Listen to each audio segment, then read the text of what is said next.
The Unitarian Universalist Church of Ventura, California, presents a homily by our minister, the Reverend Dana Worsnop, titled Grace Happens, recorded on Sunday morning, November 14th, 2021.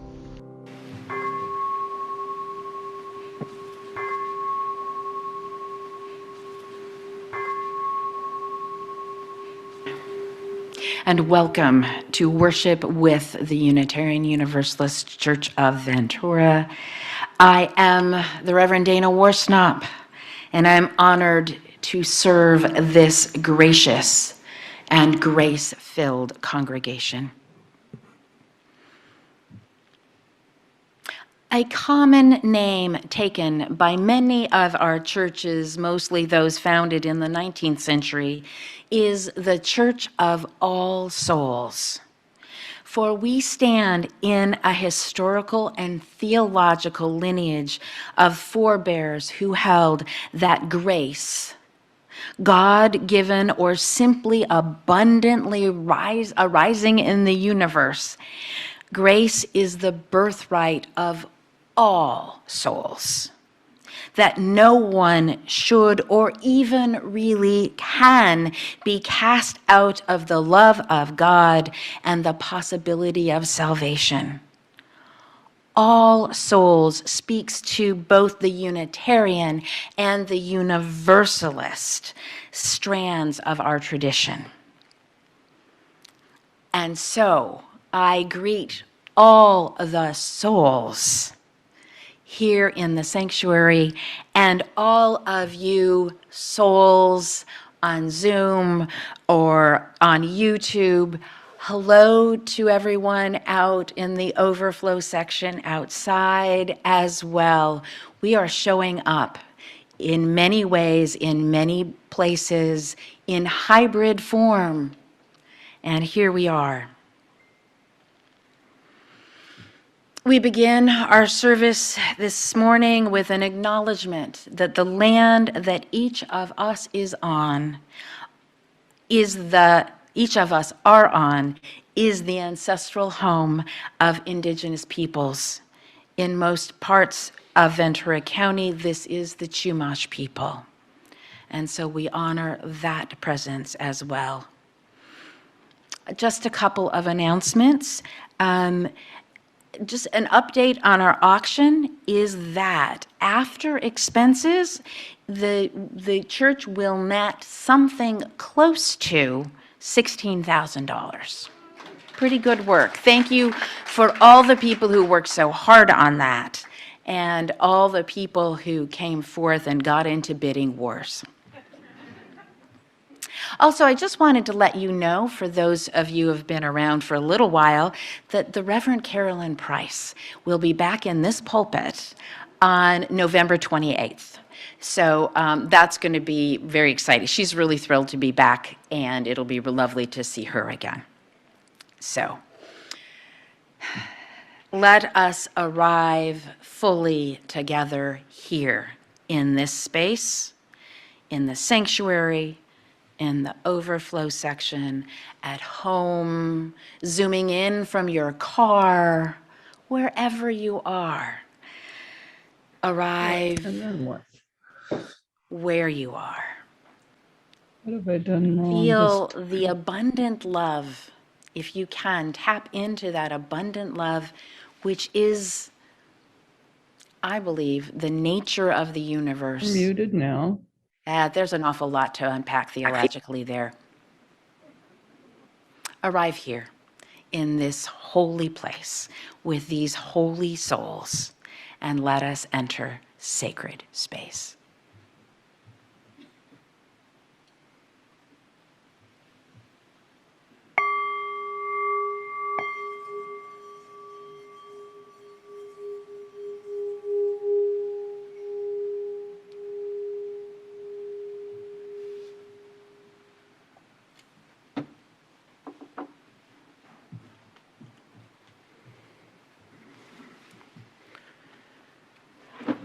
I'm Worship Associate Andy Edgar Beltran.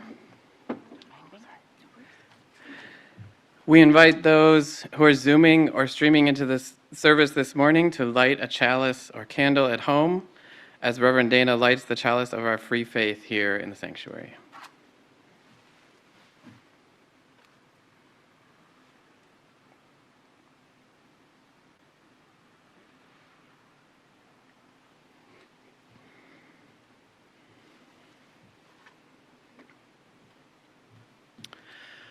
We begin our service this morning with these words from Kaylin Haught. I asked God if it was okay to be melodramatic. She said yes. I asked her if it was okay to be short. She said yes, it sure is. I asked her if I could wear nail polish or not wear nail polish. And she said, honey, she calls me that sometimes. She said, you can do just exactly what you want to. Thanks, God, I said. And is it even okay if I don't paragraph my letters? Sweet cakes, God said. Who knows where she picked that up? What I'm telling you is, yes, yes, yes. Come, let us worship together. Good morning and welcome. I'm Carolyn Bierke, the music director. I'd like to invite you all to join me in singing. Our opening hymn is Love Will Guide Us. Please rise in body or in spirit, and the words will be on the screen. Love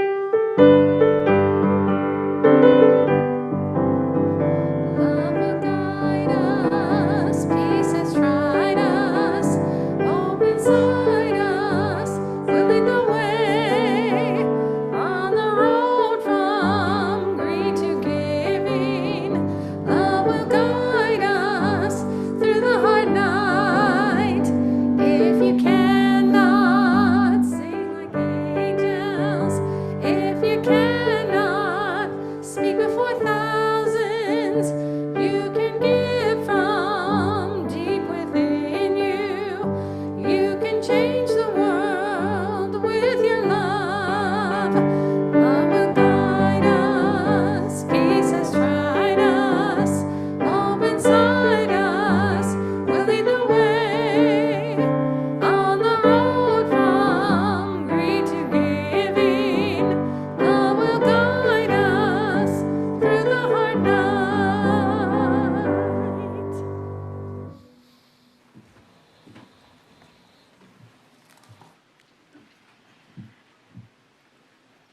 So I don't know whether it's that I'm just so thrilled to be here with you in the sanctuary, or whether it's the new sound system that we installed, 3 or 4 months before we shut down. But you all sound, and I know you're masked, you all sounded lovely. Thank you. Thank you. So we have a testimonial. We've been doing this more and more frequently in the service. People are just sharing what this congregation means to them. And this morning we have Kathy Powell.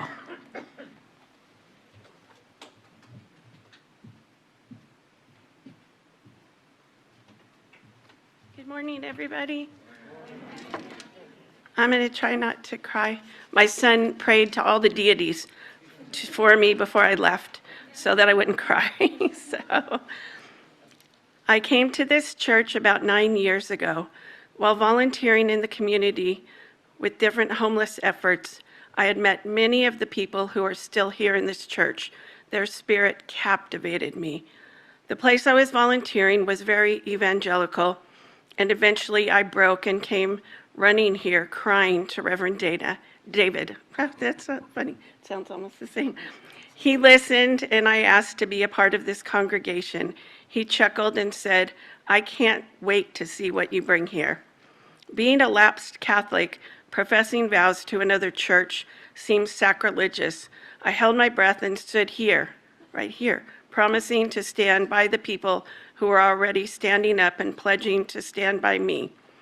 I'm not a group joiner, but in the small groups, I have learned the most about others, myself, and this faith.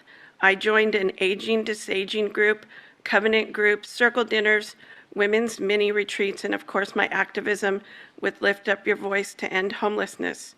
We work on homeless issues in the community. In the groups, I met a woman in her 90s who was a scientist who helped develop the field sobriety test. I met college professors, social workers, librarians, engineers, people who bravely crawl under houses, musicians, nurses, writers, people who are retired and give their all to different causes, more scientists, and a priest. So it was okay if I was here. I wouldn't have known these things without being in the groups. I urge people to take that leap. It has been vital to my belonging here, sharing with others their joys and sorrows. These interactions have helped me learn how to conduct my life in a more thoughtful and spiritual way. So here comes the hard part. A few years ago, I found out I had cancer. I was broadsided, unable to make sense of things as my body was asked over and over to have surgeries and treatments. Soon my lung was gone and I was reeling and weak and battered. I was afraid, but I was never alone. This church encircled me along with a few amazing others. I called everyone my bubble. I think my minister, who I love, came to the hospital to sit with me. I don't remember, it's very fuzzy. I know she was at my house and kept tabs on me, and she also counseled the people encircling me for them to be able to stay whole themselves while tending to me. When I couldn't walk, people came to take literal baby steps with me. When I couldn't cook, they had sign-ups to bring us food. When I couldn't drive my son places, they did. Some days someone would just sit with me being present. They drove me to radiation. Can you even imagine my own bubble? I have always taken care of people. I didn't know how to receive this, but I had no choice. Of course, tears still come when I think of this community this church has been for my family and myself. Some days I get terrified. I have an adult son at home who is neurodiverse and has many health issues. What will happen? I don't feel well some days and I'm fearful. Most days are amazing. I can call people here and they listen and stay present with me. I'm so blessed to be still standing here on this hallowed ground with you amazing people who have always stood beside me and mine as I stand beside you.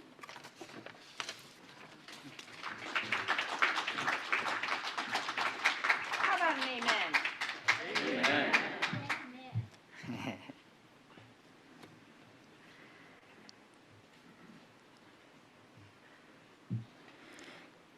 Thank you, Kathy. Thank you. Each Sunday, this congregation gives away our collection to an organization in the larger community, or some that have arisen out of our community, or also sometimes to funds that help people in this church. You at home have two ways to give. There will be a link posted in the Zoom chat, and also you can text to give from your phone. The phone number is up on the screen on Zoom and here in the sanctuary, 844-901-1779.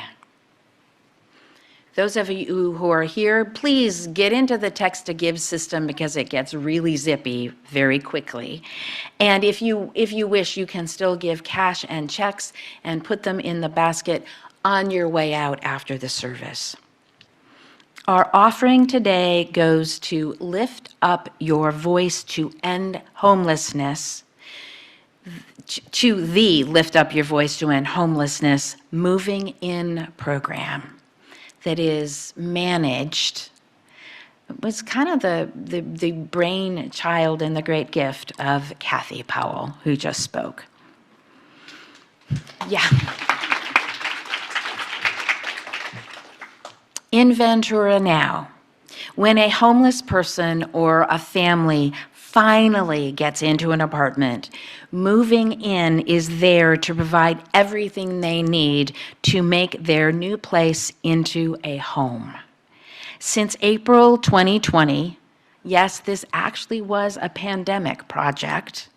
Since April, a year and a half ago, Moving In has furnished 100 units and made 152 people, including 29 children and 23 veterans, very happy and cozy in new homes.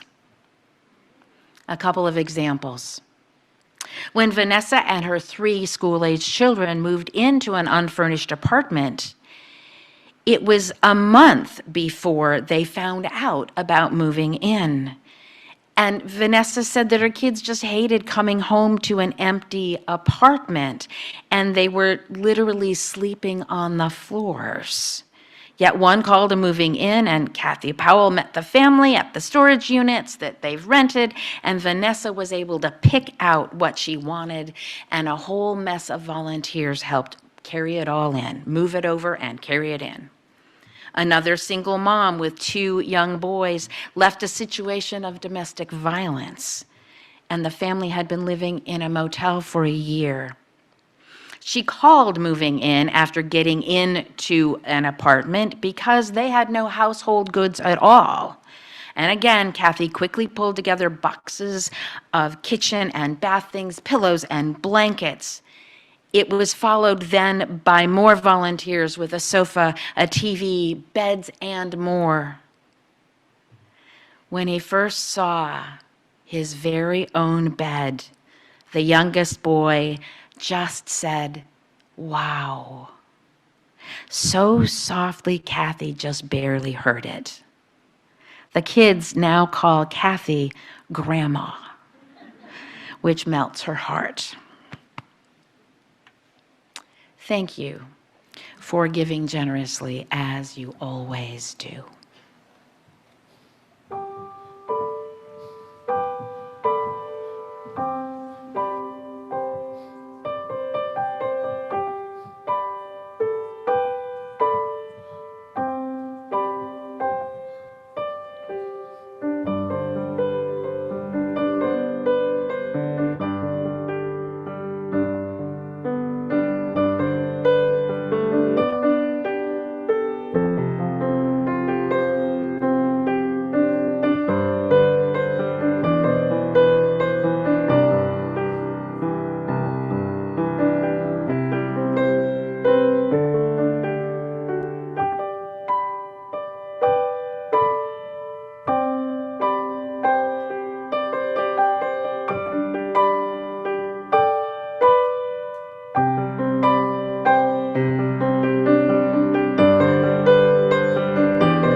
The generosity of this congregation is an abundant and beautiful quality of this collective voice. always, I am in awe of it, in awe of you, in awe of the depth and the breadth and the reach of the tapestry of love that we weave within and among and beyond this community. Thank you.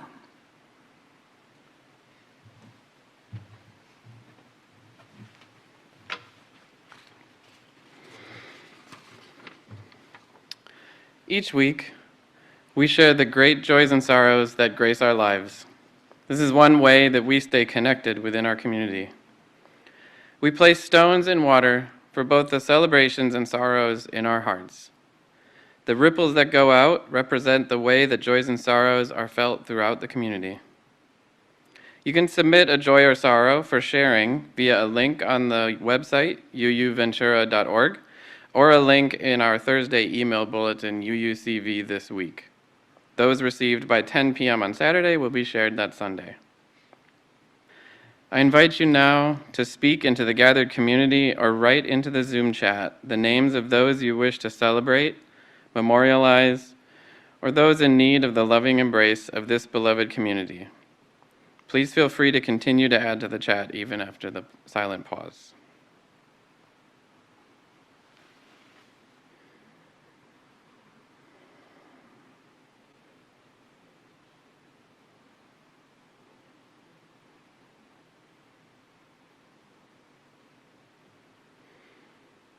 Reverend Dana will now place one final stone in the water for all the joys and sorrows yet unspoken in the silent sanctuary of our hearts.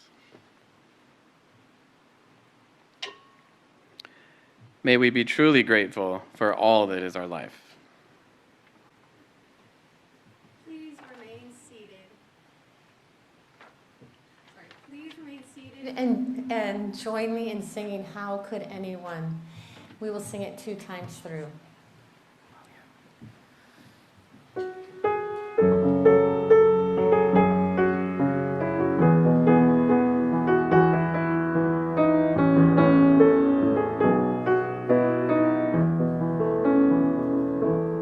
How could anyone ever tell you you were anything less than beautiful? How could anyone ever tell you you were less than whole? How could anyone fail to notice that your loving is a miracle? How deeply you're connected to my soul. How could anyone ever tell you you were anything less than beautiful? How could anyone ever tell you you were less than whole? How could anyone fail to notice that your loving is a miracle? How deeply you're connected to my soul.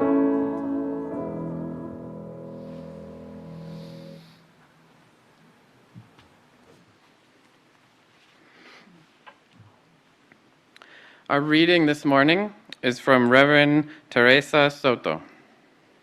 Spilling the light. Some people are used to keeping rules. Don't cross the street when the light is red. Only sensible. It turns out that keeping rules isn't the same as keeping covenant, which asks us, instead of keeping a bright line, to keep our promises. To what have we promised ourselves? To this moment in time and space, to this community, and even tenderly interconnected this planet. We promise ourselves to the idea that we are each and all human beings. We promise that there is something moving between us that we cannot tame and cannot measure. The chalice is a reminder that what flame we keep inside us cannot light the way. The light must spill to shine. The thing you must be is yourself, unadulterated, shedding the willingness to journey alone as though you are made of something hard and unforgivable. You are human. You belong right here, right now. And together, we will chase away the sickness, the secrets, and leave only the open possibility that the future is a space for growth.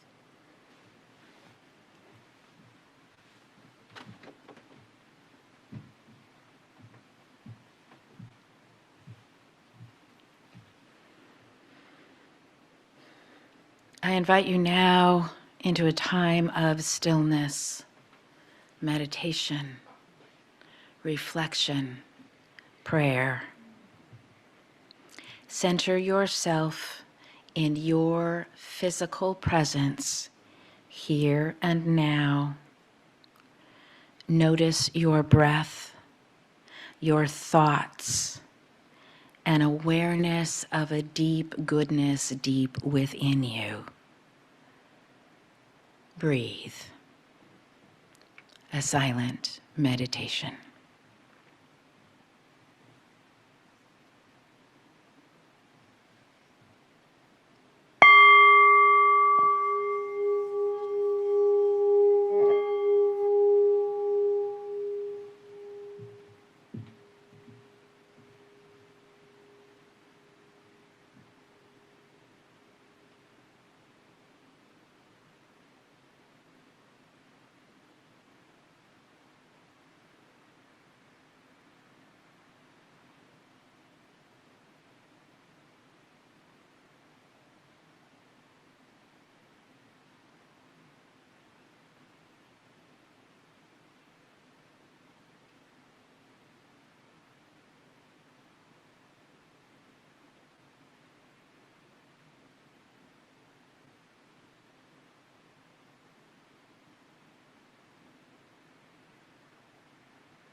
just take a moment or three to let the reverberations of that beautiful improvisation on grace echo.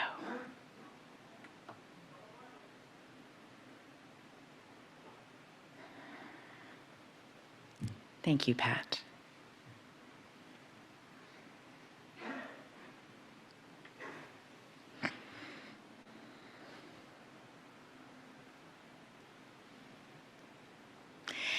Every semester when I was at Starr King School, where I studied for the ministry, I would have some synchronous moment when everything came together in one meta message.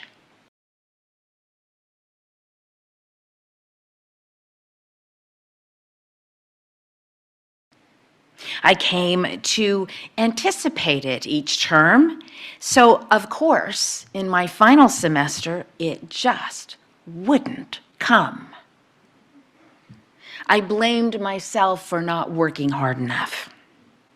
An independent study class had essentially fallen through, and I wasn't earning all the credits I would receive. I made an appointment with my advisor, Rosemary Kenichi, to process my guilt. Rosemary was a Catholic nun on the faculty at this UU seminary, teaching ethics and pastoral care. She had a gruff, no-nonsense demeanor that could be intimidating until you discovered her enormous heart and wicked, dry sense of humor. I knew how lucky I was that she was also my advisor. I do have a magnificent capacity to overanalyze myself, other people, and the whole dang world. Rosemary could cut right through that with a word or a look.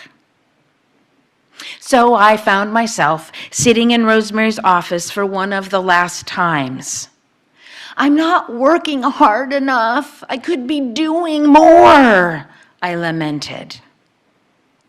Rosemary trained her steely gaze on me. Look, she said. That's a really good imitation of her. I know you don't know. Look. I believe in something called grace. And there it was, my synchronous moment. My favorite class that term was Christian history from the Middle Ages to the Reformation. And suddenly, right there in Rosemary's office, I could feel the tug on my soul going straight back to Calvin and Luther. I was such a Protestant. I am such a Protestant still. Part of what Luther and Calvin were protesting at the time, protesting about the Catholic Church, was easy grace. Luther's beef was the selling of indulgences, which had become both corrupt and lucrative. No need to worry about deserving God's grace. Through piety and sobriety, step right up and buy a little absolution. To Luther, grace is the gift of God and God's alone to dispense. No church or priest could be an intermediary for grace. It was something between God and humanity. Calvin took this all a step further. God granted his grace, and yes, his was a decidedly male God. God granted his grace only to a chosen few. And since no one could know the mind of God, no one was certain who was saved or not. But a person's life, that's fine as far as it goes, but then, of course, you have to add this, an addendum that a person's life could give you some clues. Piety and hard work, yes. Piety and hard work, and yes, financial success could be evidence of predestination. Think of that as an invisible ticket into heaven. And it might just be possible to change God's mind if you worked hard enough. Or just, you could walk around the community saying, look at me, I'm clearly one of the chosen because of my financial wealth, my success that came all through my own hard work. Does this sound at all familiar to you?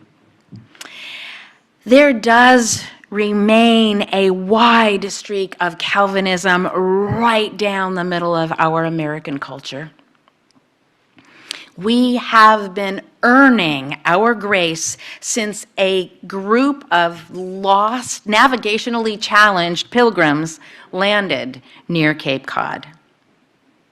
And so there I sat in Rosemary's office, feeling deeply unworthy, needing to earn the grace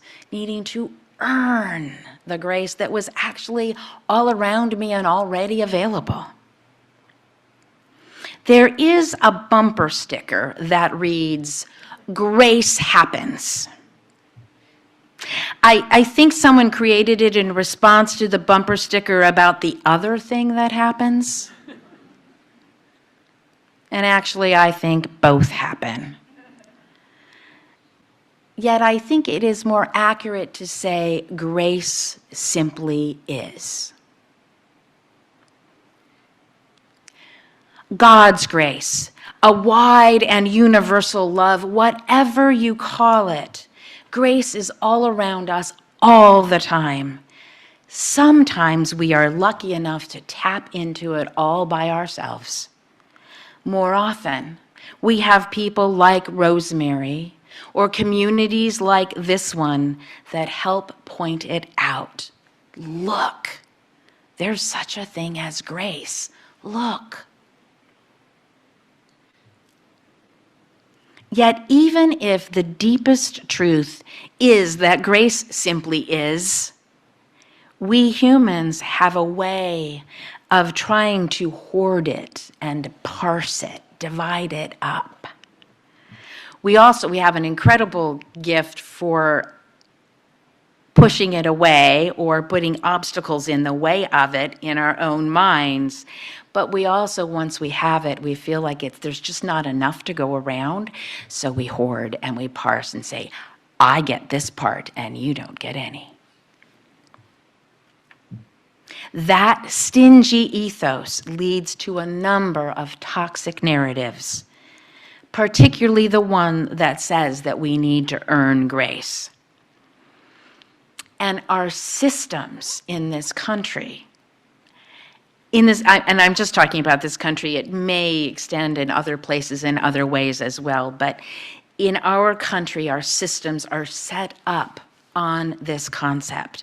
Think of the work requirements for receiving welfare, which fits right into the toxic concept of the deserving poor.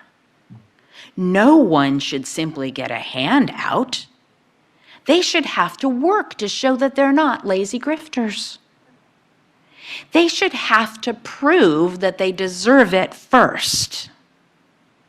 If only the poor would work hard and save their money, they too could achieve the American dream, which is just plain backwards. As Oscar Wilde said in 1891, to recommend thrift to the poor is both grotesque and insulting. It is like advising a man who is starving to eat less. And add to this, it also is part of that narrative that people who are living without homes and who are also addicted have to be sober before you could deserve a home.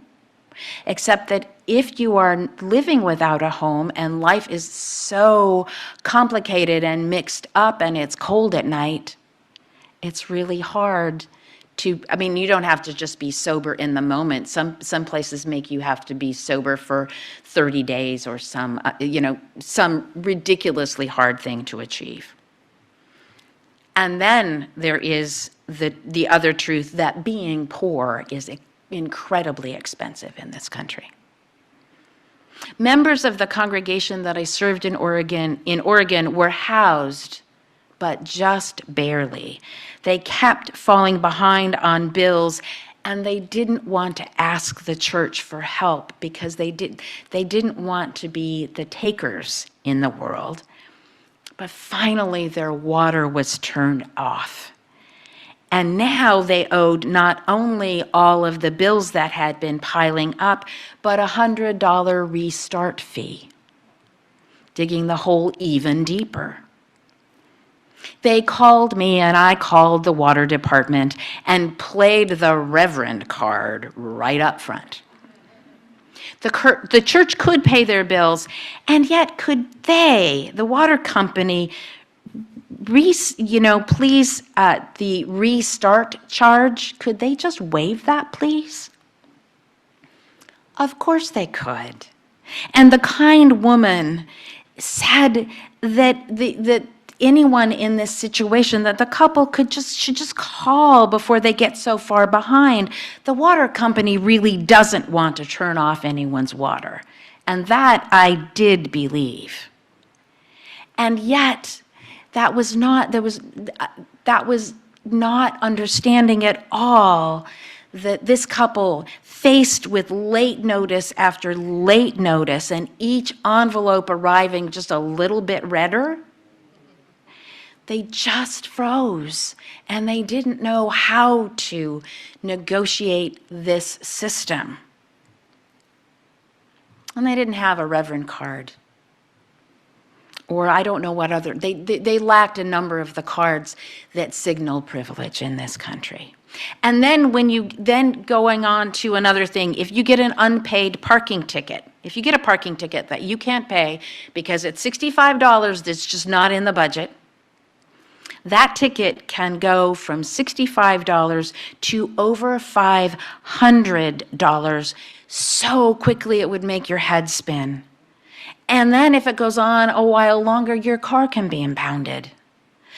A person can plead financial hardship, though that's a whole process, and can require an appearance in court, which can mean taking a day off of work if you still have a job without a car to get to it. Recommending thrift to the poor is insulting. It is like advising a man who is starving to eat less. And yet that's what we say over and over. Deserve it before you get it. Though without it, the hole keeps getting deeper and deeper and deeper. And this is the sense of earned grace that lies so deep in our national psyche, that those of us with enough means, not even an abundance, but just enough means, don't always even see it. Yet it lies under a narrative that poverty is the fault of the poor.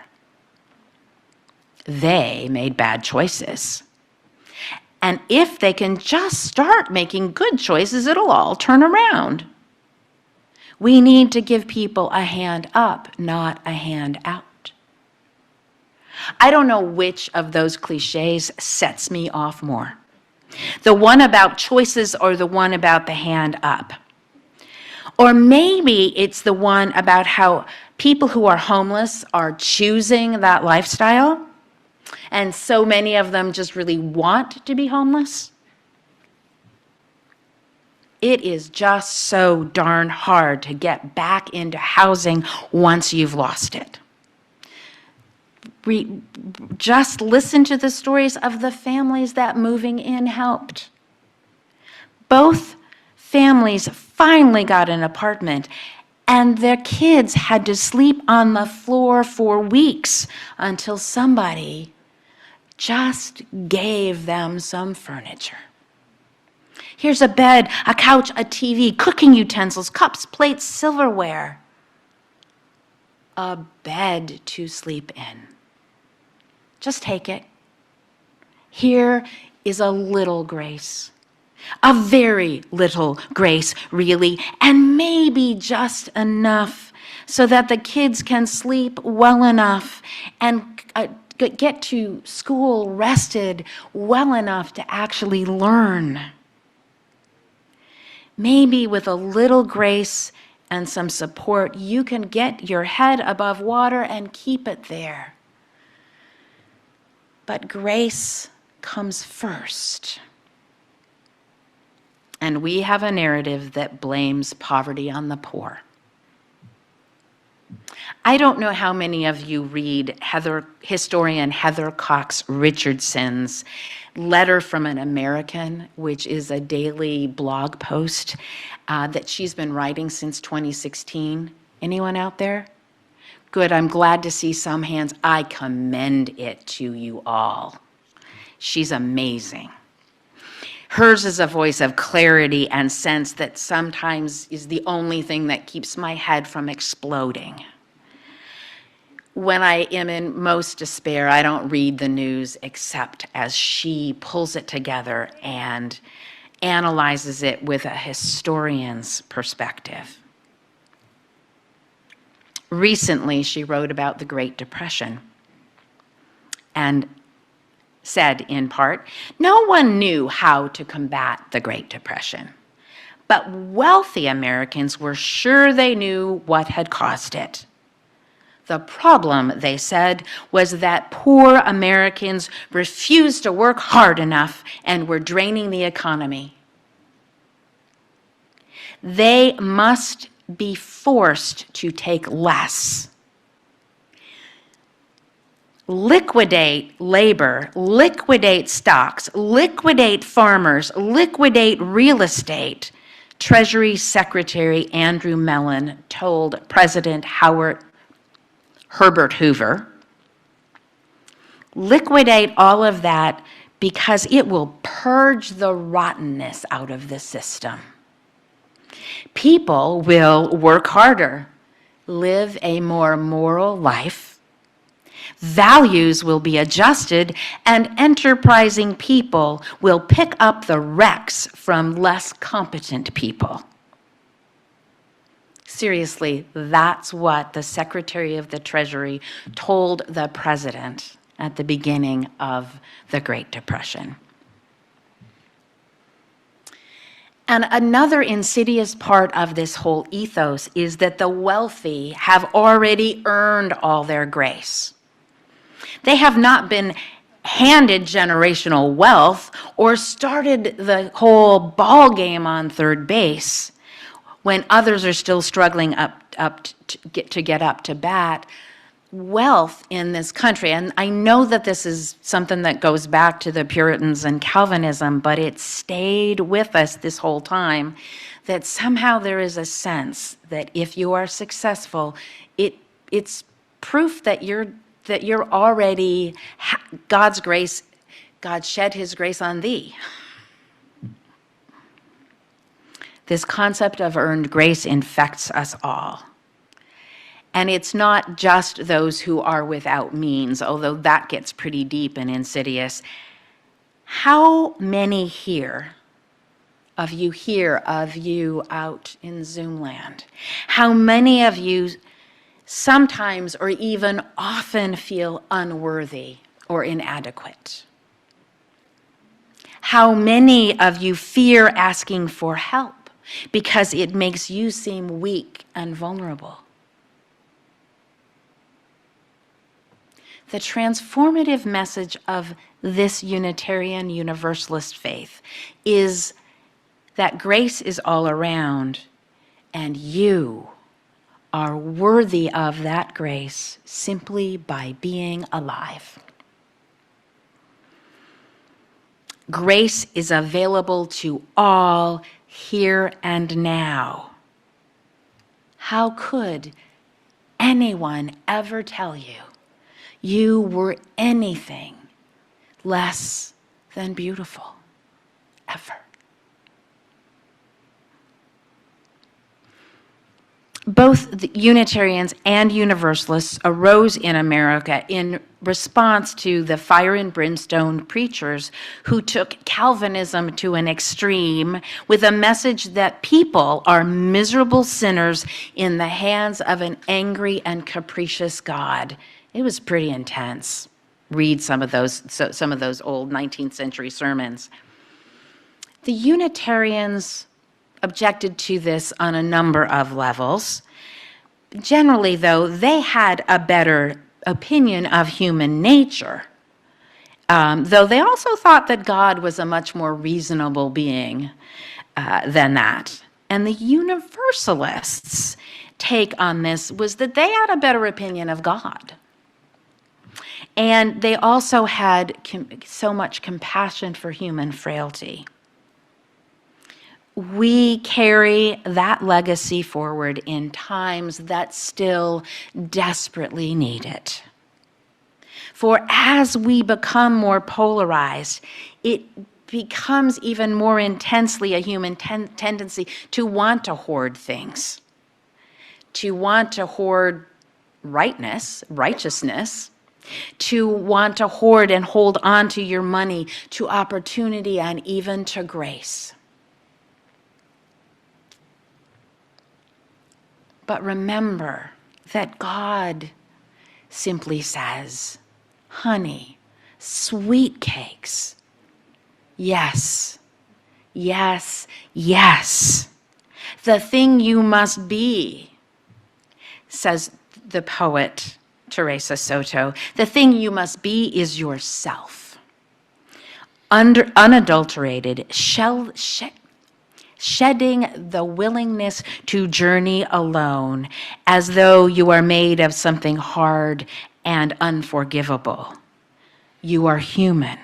You belong right here, right now. And together we will chase away the sickness, the secrets, and leave only the open possibility that the future is a space for growth, for change, for a new way of being in the world. Wow, we have had so many opportunities of late for new ways of being in the world. I won't tell you the whole story, but there's a longer story about why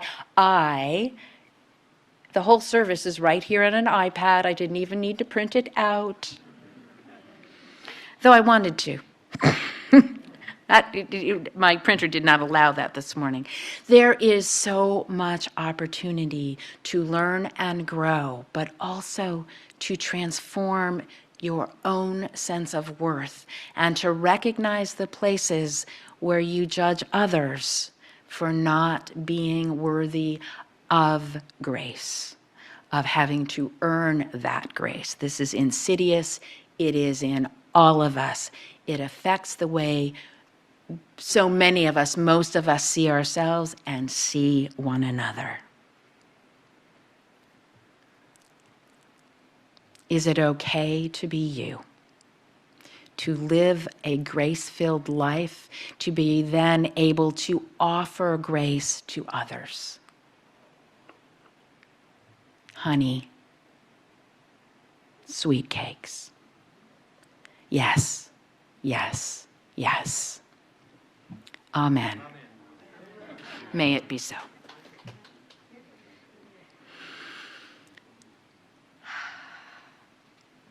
Oh, by the way, one of the things that I changed that I think that we can make, we'll see how it feels and how it goes, but man, it's been so long since we've been together.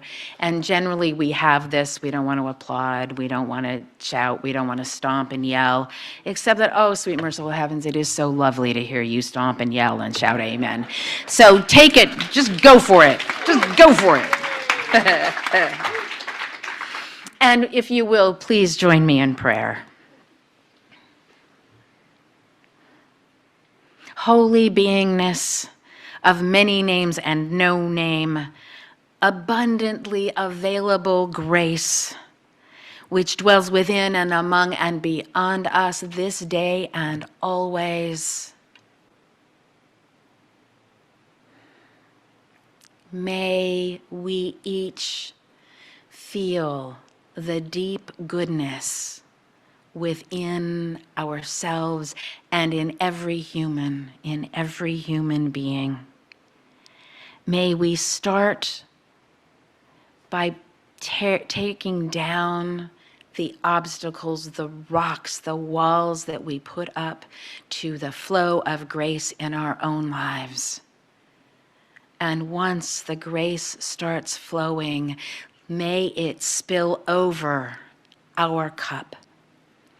And may the grace that we fill the cups of all around us, so that we can come to see the world as good and worthy of our attention and grace, and creation, each individual as good and worthy of grace and love. And may that flow change the world into the world that we know yet can be. And may all those who are ill find healing. Those who are in despair find hope. May those who are without shelter find home abundantly given. And may all those suffering in conflict and war throughout the world, may they and we find peace. Amen. And blessed be. Please rise in body or in spirit and join me in singing Amazing Grace.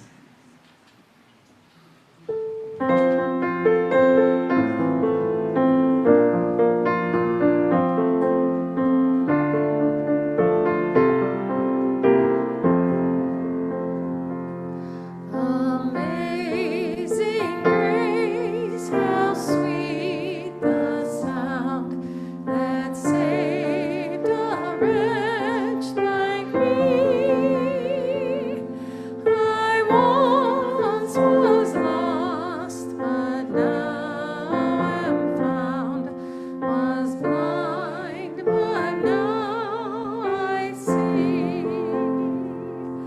'Twas grace that taught my heart to fear, and grace my fears relieved. How precious did that grace appear, the hour I first believed.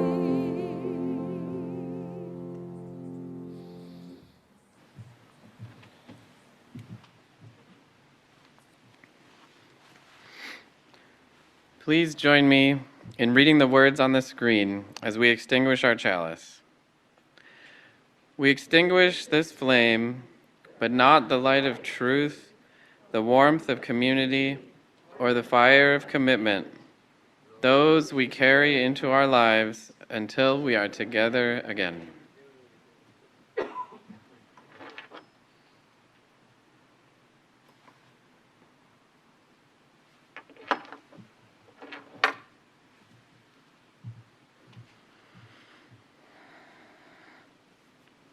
You remain standing for the benediction. I invite not at home. You can just sink back into the cushions. Those of you who are on Zoom, I invite you into breakout rooms for a coffee hour. Those who are here in the sanctuary, we're figuring out about coffee hour a little bit, but I did notice that last week we all started talking to each other happily right here in the sanctuary, and it's a nice afternoon. I invite you to go outside where there is lots of air flowing all about us and carry on those conversations. And when you are here, you have cash or checks for the moving in program, please put it in the basket on your way out. I leave you with these words from the Reverend Susan Manker Seal. Benediction. Much of ministry is a benediction, a speaking well of each other and the world, a speaking well of what we value: honesty, love, grace, forgiveness, trust. A speaking well of our efforts, a speaking well of our dreams. This is how we celebrate life, through speaking well of it, living the benediction, and becoming as a word well spoken. Go forth in love, go forth in peace, go forth surrounded by a wave and a river of grace. May it be so.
We hope you've enjoyed Grace Happens, presented by the Reverend Dana Worsnop, recorded on November 14th, 2021, for the Unitarian Universalist Church of Ventura, California.